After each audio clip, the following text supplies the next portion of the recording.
বন্যায় ভেঙে গিয়েছিল ঘাটালে বামফ্রন্ট আমলে তৈরি 2টি ফুট ব্রিজ। 1,72,00,000 টাকা ব্যয়ে নতুন করে তৈরি হচ্ছে 2টি ব্রিজ। খুশি ঘাটাল পৌরবাসীর পাশাপাশি বেশ কয়েকটি গ্রাম পঞ্চায়েতের হাজার হাজার মানুষ। বন্যায় ভেঙে গিয়েছিল বামফ্রন্ট আমলে তৈরি পশ্চিম মেদিনীপুর জেলার ঘাটাল পৌরসভার 2টি ফুট ব্রিজ। ব্রিজগুলি ভেঙে যাওয়ায় যাতায়াতের সমস্যায় পড়েছিল ঘাটাল পৌরবাসীর পাশাপাশি মনসুকা 1-2 গ্রাম পঞ্চায়েতের হাজার হাজার মানুষ। ঘাটাল পৌরসভার 6 নম্বর ওয়ার্ড চাউলি, 7 নম্বর ওয়ার্ড রামচন্দ্রপুর এলাকায় ভেঙে যাওয়া সেই 2টি ফুট ব্রিজ 1,72,00,000 টাকা ব্যয়ে নতুন করে তৈরি হচ্ছে। ব্রিজ তৈরি হওয়ায় খুশি ঘাটাল পৌরবাসী থেকে শুরু করে ঘাটাল ব্লকের বেশ কয়েকটি গ্রাম পঞ্চায়েতের হাজার হাজার মানুষ।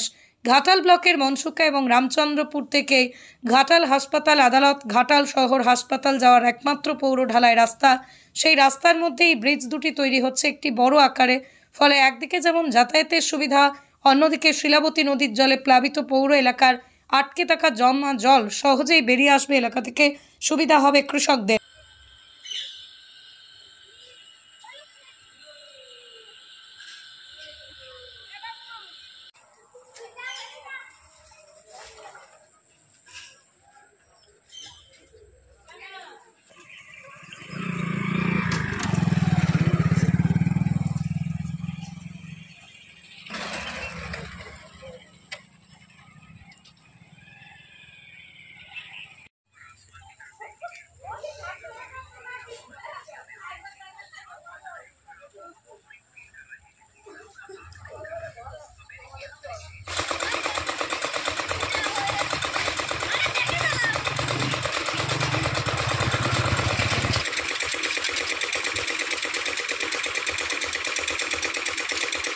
সেটা বড় করা হলো। সেই আমাদের বন্যার জল পাস করতে খুব অসুবিধাজনক হতো, জনসাধারণ খুব কষ্টের মধ্যে কাল কাটাতো। আমাদের ঘাটাল বাজার একমাত্র এই পথ, সেই পথ দিয়ে আমাদের এক গোলা এক গামছা করে আমাদের যাতায়াত করতে হতো।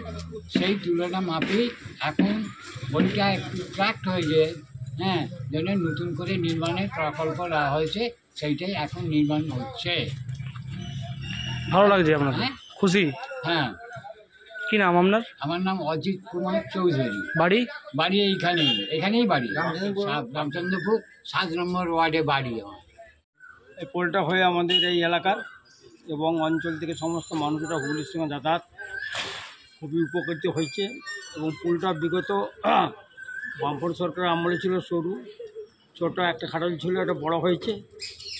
এতে মানুষের খুব এখন আনন্দ উচ্ছ্বাসের। কি সমস্যা হতো আপনাদের? সমস্যাটা এখানে জল, বন্যার জল জমে রয়ে যেত। জলটা পাস করতে না বেশি, ঢুকতে দেরি করে আর বেরোতে দেরি করে, যার জন্য পোল ফাটিয়ে দিয়ে সমস্ত রাস্তার ক্ষতি হচ্ছে। এখন নতুন করে পোল হচ্ছে, মানে জলে চলে একদম।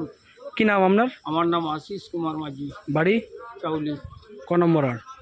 7 নম্বর ওয়ার্ড। ভেঙে যেত আর হলো কি যে এবার নতুন করে আবার হচ্ছে, এবার জল পাস হবে। কি করে ভেঙে গিয়েছিল? ওই বন্যা লেগে ফেটে গিয়েছিল, ফেটে যেয়ে গাছ পড়ে গিয়েছিল, গাছের জন্য আরও ভেঙে গিয়েছিল। কি সমস্যা হতো আপনাদের? আমাদের যাতায়াতের অসুবিধা হতো, গাড়ি ঘোড়া সব। কোথায় যাচ্ছে রাস্তাটা? রাস্তাটা করে চলে যাচ্ছে ঘাটাল হয়ে মনসুকা, এবার সিংপুর, অনেক জায়গায় যাচ্ছে। সমস্যা ছিল? আরামবাগ পর্যন্ত মানে সমস্যা ছিল আপনাদের, নতুন করে হয়ে গেল পোলটা, ভালো লাগছে। কি নাম আপনার? পোলটা মানে বড় গাড়ি আর যাতায়াত করতে পারছে না, ভেঙে পড়ে যাচ্ছে। কতদিন আগের পোল ছিল? আরও বেশি আগে 350 গান্ধী ছোট পোল ছিল। আর কি সমস্যা হতো আপনাদের? কি সমস্যা হতো? সমস্যাটা জল পাস করতে পারেনি, জল থাকছে এই। তারপরে বড় গাড়ি যেতেই কোনো দু সাইড ভেঙে পড়ে যাচ্ছে। নতুন করে হচ্ছে তাহলে, ভালো লাগছে। কি নাম আপনার? নন্দ সামন্ত। বাড়ি আমার চাউলি। স্টেট গভর্নমেন্টের ডেভেলপমেন্ট স্কিমের টাকায় এই টাকা মাননীয় ফিরহাদ হাকিম, মাননীয় মন্ত্রী, ইনি আমাদের অনুমোদন করেছেন। 6 নম্বর ওয়ার্ডে একটি এবং 7 নম্বর ওয়ার্ডে একটি। 6 নম্বর ওয়ার্ডের যে ব্রিজটা হচ্ছে, এই ব্রিজটা খরচ হবে আনুমানিক 92 লক্ষ টাকার মতো। আর 7 নম্বর ওয়ার্ডে যে ব্রিজটা হচ্ছে এটা খরচ হবে আনুমানিক 80 লক্ষ টাকার মতো।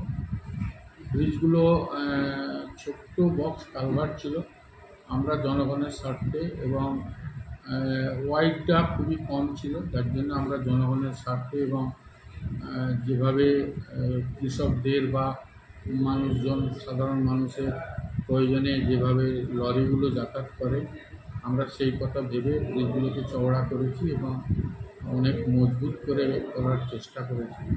তার জন্যে খরচটা একটু বেশি হয়েছে এবং গার্ডওয়ালগুলো আছে, গার্ডওয়ালগুলো ধরা আছে।